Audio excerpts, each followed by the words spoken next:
Olá, seja mais uma vez muito bem-vindo aqui ao nosso canal do Retom Broto. Pessoal, se inscreva no nosso canal, deixe seu like, assine o sininho, compartilhe nosso vídeo. No final, diga o que você acha deste conteúdo, dê sua opinião.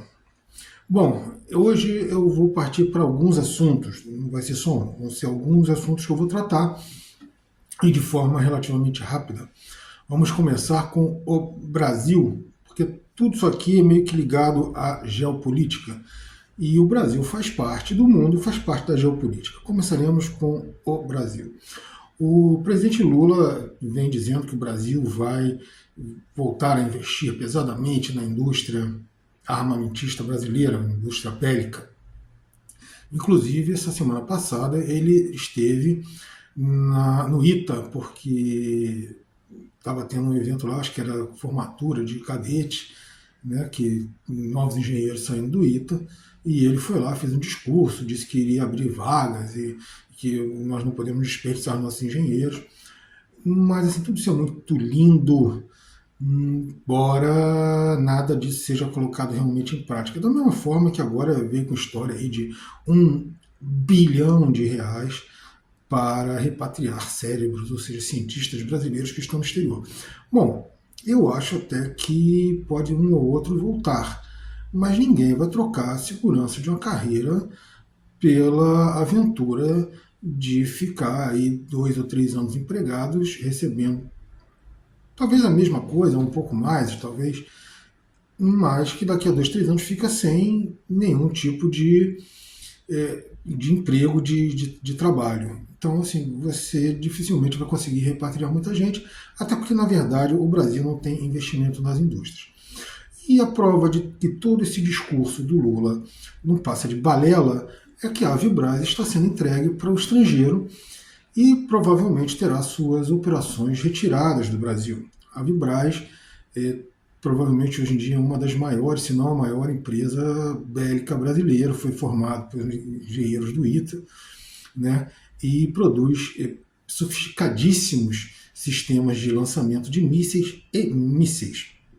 O Brasil poderia investir já na Vibraz, inclusive financiando pesquisas da Vibraz para equipar o Exército Brasileiro, a Marinha e mesmo os caças, já que agora somos um produtor de caças, poderíamos desenvolver mísseis para equipar nossos caças. Mas não, o Brasil prefere entregar isso aí e recomeçar tudo do zero, porque o Brasil é um eterno recomeço, ele nunca é o país que se confirma, ele sempre é o país do futuro. E essa posição do Lula apenas vem confirmar isso.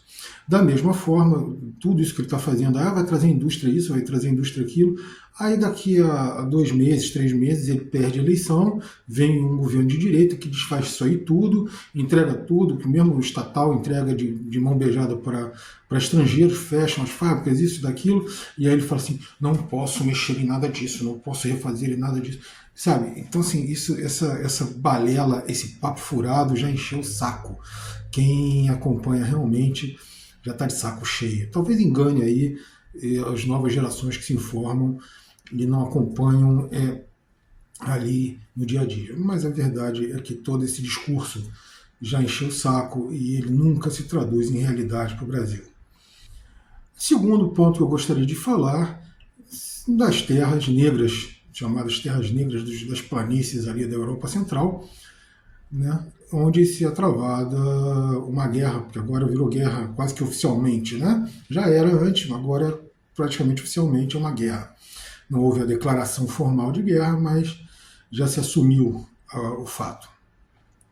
Então, você tem a Rússia avançando, ela está tomando de 1 a 2 cidades, mas veja bem, não são exatamente cidades. Assim, eu conheço uma parte boa do Brasil, mas não conheço o Brasil todo, o Brasil é enorme. Mas a Europa ela é interessante pelo seguinte, você tem cidades grandes, cidades médias, mas você tem muitas vilas que ficam... O território é muito ocupado. Então, assim, tem muitas cidades pequeninas, vilas, e são próximas, ali a 10 quilômetros, 15 quilômetros de distância uma da outra, e são chamadas, aqui em Portugal, por exemplo, é chamado de aldeia, mas são vilas, né, ali com 500 pessoas, 1.000 pessoas, habitando aquela região. Inclusive na Itália nós temos ali, de vez em quando aparece aí o pessoal, olha, a casa na Itália é 1 euro, né? Aí você vai lá olhar, a casa está meio ruimzinha, você tem que investir lá uns 100 mil euros para recuperar a casa, pelo menos, mas não deixa de ser um preço acessível. De qualquer forma, essas casas não são em Roma, não são lá em Turim, não são nas grandes cidades, elas são justamente nessas vilas que vêm sendo abandonadas. Isso não é um fenômeno da Itália, é um fenômeno realmente europeu. Elas vêm sendo abandonadas porque elas não oferecem condições de trabalho, de subsistência real aos seus habitantes. Então, isso é um problema que tem ocorrido aqui na Europa de modo geral. E são essas vilas que os russos têm conquistado. Cidade mesmo, eles conquistaram 2. De qualquer forma, eles vêm avançando e tomando território ali naquela área ali que eles chamam de Novorossia, né? Que são as repúblicas que se declararam independentes e, através de plebiscito, decidiram ingressar na Federação Russa. E assim, os russos não estão nem aí para o que a ONU, os Estados Unidos e a Europa digam ou deixem de dizer. Eles estão de acordo com os interesses deles, e a ONU dos Estados Unidos está de acordo com os interesses deles também. São conflitantes e aí está colocado o conflito. Por último, nós vamos ali na região das Mil e Uma Noites, ali onde tem os últimos sultões. Na verdade, ali já não eram bem sultões, né? Mas tínhamos reis, e a faixa de Gaza ali, a parte que depois foi muito digamos assim, islamizado, já se espalhou muito por toda aquela região, e ainda ficamos com foco judeu, bem restrito, mas que até convivia bem, segundo relatos históricos, com as duas religiões, inclusive alguns cristãos também, ou melhor, muitos cristãos, e conviviam todos bem. Aí foram colocar o Estado de Israel lá e a briga começou, né? E começou feia. Então, hoje em dia, nós temos esse conflito aí, que mais um desdobramento dele. E aí, depois de Israel ter supostamente respondido à já resposta do Irã, porque vamos lembrar que Israel atacou a embaixada iraniana em Damasco, na Síria, e a resposta iraniana foi um ataque ao território de Israel, a bases militares israelenses. E acertou 3 delas, sendo 2 eram bases onde ficavam baseados alguns aviões dos mais modernos, como os F-35, por exemplo. E danificou até bastante pelos relatos. Nada que não seja reparável em médio prazo, ou até curto, dependendo dos recursos que se coloque, mas danificou até bastante. Colocou essas bases, pelo menos temporariamente, fora de operação. E agora o Israel mandou lá uns drones bem fracos, que nem chegaram mesmo ao território ucraniano, desculpa, iraniano. Eles nem chegaram ao território iraniano, e disse que tinha dado a resposta e tal. Surgiu uma história que não tem pé nem cabeça e muito menos confirmação de um F-35 abatido pela Rússia. Não vou entrar nesse mérito porque não tem pé nem cabeça nem confirmação. Não tem nenhum tipo de confirmação. Então, assim, é mais ou menos uma sentença do Sérgio Moro. Olha só, a falta de provas é a comprovação de que aconteceu.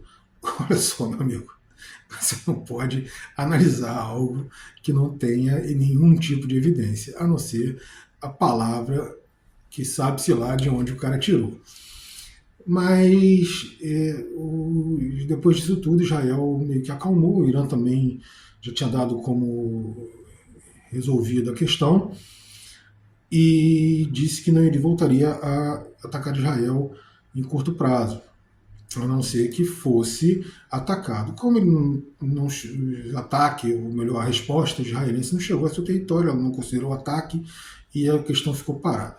Em compensação, Israel agora está preparando, ainda não chegou, mas está preparando uma última ofensiva ali na faixa de Gaza. E assim, eles foram encurralando a população da faixa de Gaza ao sul, porque eles querem forçar uma passagem dos palestinos para o Egito. O Egito não quer isso a princípio.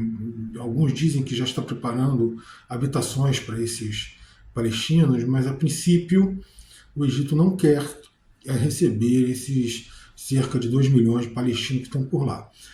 Mas o Israel está querendo forçar para desocupar a faixa de Gaza, inclusive o pessoal diz que já tem os projetos arquitetônicos de vilas e de condomínios de luxo e tal. Quem viver verá. De qualquer forma, eles estão ali preparando. O governo Biden, a princípio, tinha dado o aval para esse ataque, para essa invasão final a Gaza, mas parece que voltou atrás. Inclusive porque dentro dos Estados Unidos a pressão contra o que Israel está fazendo está muito grande.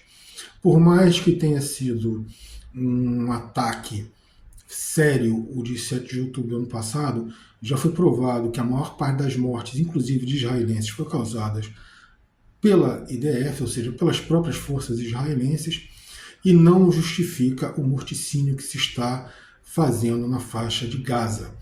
Muito menos a movimentação, o deslocamento dessa gigantesca população à força. Tudo isso aí, inclusive bombardeio de hospitais, escolas, faculdades e tal, tudo isso aí são considerados crimes de guerra. E o Estado Democrático de Israel está colecionando crimes de guerra. O que eu quero saber é quando que o mundo vai se voltar e dar um fim a esses absurdos. Por enquanto, muita bravata, muita palavra e nenhuma ação, fora de alguns grupos árabes. Poucos, por sinal. Isso aí, pessoal. Vamos agradecer mais uma vez a presença de vocês aqui no nosso canal. O blogueiro aqui, o vlogueiro, né? Não anda muito bem, como eu faço o canal todo sozinho, não tenho auxílio. Assim, tem espaçado, embora eu tenha colocado alguns curtas aí nesses últimos dias, mas hoje mesmo eu estou febril, então assim, não tenho andado muito bem, então diminuiu bastante aqui a produção. Mas quero agradecer a vocês todos a presença aqui e até o nosso próximo vídeo.